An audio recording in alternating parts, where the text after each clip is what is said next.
হুট করে যদি দেখেন যে আপনার মোবাইল থেকে কোনো এসএমএস আসা ছাড়া ওটিপি আসা ছাড়াই যদি আপনার ফাইন্যান্সিয়াল অ্যাকাউন্টের টাকাগুলো গায়েব হয়ে যায়, তাহলে ভেবে নেবেন আপনার মোবাইলে আপনার অজান্তেই কোনো স্প্যার, ম্যালওয়্যার অথবা কোনো ভাইরাস ঢুকে আছে, যেটা হ্যাকারদের দেওয়া একটা ম্যালওয়্যার, যেটা আপনার মোবাইলে প্রবেশের মাধ্যমে আপনার যে ফাইন্যান্সিয়াল অ্যাপসগুলো আছে সেগুলো তারা দখলে নিয়ে নেয়।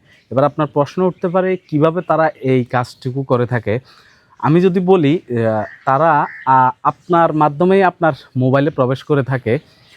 আপনি যখন প্লে স্টোর ব্যতীত বিভিন্ন অ্যাপস থার্ড পার্টি ওয়েবসাইট থেকে ডাউনলোড করে আপনার মোবাইলে চালানোর জন্য অপশনগুলো চালু করেন, ঠিক তখনই আমরা যেমন গুগল প্লে স্টোর থেকে বিভিন্ন অ্যাপস ডাউনলোড করলে গুগলের একটা প্রোটেকশন থাকে যে সেটাতে কোনো ক্ষতিকর মোবাইলের জন্য ম্যালওয়্যার থাকবে না, ঠিক তেমনি আপনার মাধ্যমে আপনি যখন কোনো ব্রাউজার থেকে কোনো অ্যাপস থার্ড পার্টি ডাউনলোড করে থাকেন, ঠিক তখনই সেগুলো মোবাইলের বিভিন্ন ধরনের অ্যাক্সেস চায়। সেই অ্যাক্সেসগুলো আপনি দিয়ে দেওয়ার পরে হ্যাকারদের দখলে আপনার মোবাইলটা চলে যায়। তারপর পরে আপনার অজান্তেই কোনো ওটিপি ছাড়া, কোনো পাসওয়ার্ড ছাড়া আপনার যে ফাইন্যান্সিয়াল অ্যাকাউন্টগুলো আছে সেগুলো একদম খালি হয়ে যায়।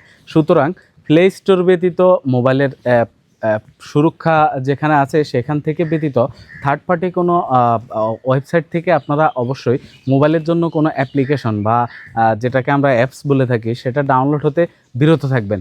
সচেতনতা বাড়াতে ভিডিওটি শেয়ার দিয়ে পাশে থাকার অনুরোধ রইল।